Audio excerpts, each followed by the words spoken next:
नमस्कार मित्रांनो, संजय गांधी निराधार अनुदान योजनेतील तसेच इतर सर्व निराधार अनुदान योजनेतील विधवा महिला, निराधार महिला, घटस्फोटित महिला यांच्यासाठी अतिशय महत्त्वाची बातमी आहे।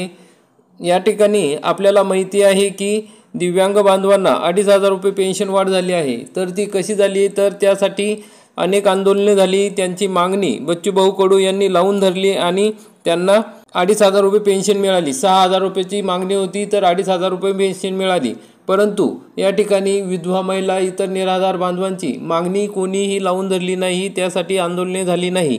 मग जोपर्यंत आपली मागणी सरकारपर्यंत पोहोचत नाही, आपल्या ज्या काही समस्या आहे सरकारपर्यंत पोहोचत नाही, आपण मागणी केल्याशिवाय हे पैसे मिळणार नाही। त्यासाठी आता अनेक ठिकाणी निराधार महिलांना 5,000 रुपये मिळावे अशी मागणी होत आहे। त्या संदर्भातली महत्त्वाची बातमी आहे।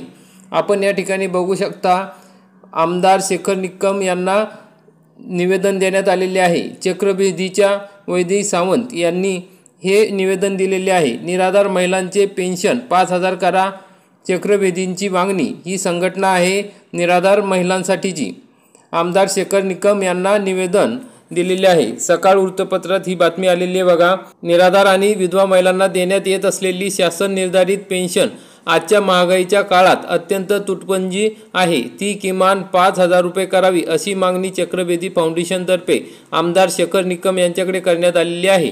याबाबत निवेदन आमदारांना देण्यात आलेले आहे। विधवा निराधार महिलांसाठी शासन दर महिन्याला श्रावणबाळ वृद्धापकाळ योजना तसेच संजय गांधी निराधार अनुदान योजना राबवत आहे। या दोन्ही योजनेअंतर्गत महिलांना महिना 1,500 रुपये एवढे पेन्शन दिले जाते। पण आजच्या महागाईच्या काळात ही आर्थिक मदत अत्यंत तुटपुंजी ठरत आहे। वाढत्या वयाबरोबर आरोग्य खर्च, जीवनोपयोगी वस्तूंच्या वाढलेल्या किमती पाहता शासनाकडून देण्यात येणारे 1,500 रुपये हे अत्यंत कमी आहेत, तुटपुंजी ठरत आहे। त्यामुळे महिलांना किमान सन्मानाने राहता यावी यासाठी हे पेन्शन किमान 5,000 रुपये करावी अशी मागणी चक्रभेदी फाउंडेशनने केली आहे।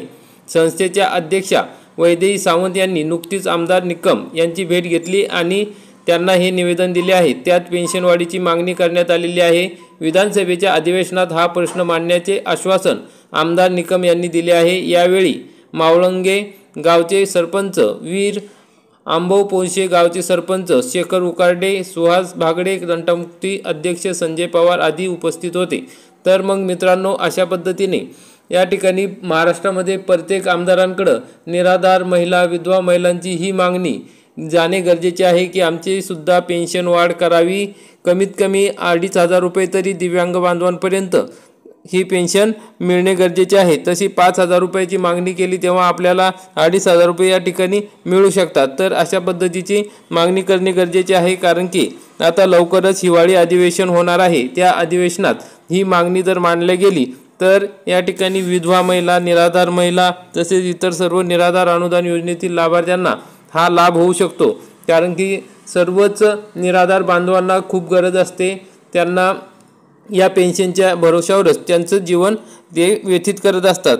त्यांना औषधोपचार खर्च, इतर सर्व गोष्टी, गरजा या पेन्शनच्या भरोशावर त्यांच्या भागत असतात। त्यामुळे सरकारने सर्व दिव्यांग बांधवांना तसेच निराधार बांधवांना पेन्शन वाढवणे गरजेचे आहे। तर अशा पेन्शन वाढीसाठी सर्व ठिकाणी सर्व आमदारांना, सर्व विधवा भगिनींनी तसेच इतर निराधारांनी निवेदन देणे गरजेचे आहे। आपल्या मागण्या मागणे गरजेचे आहे।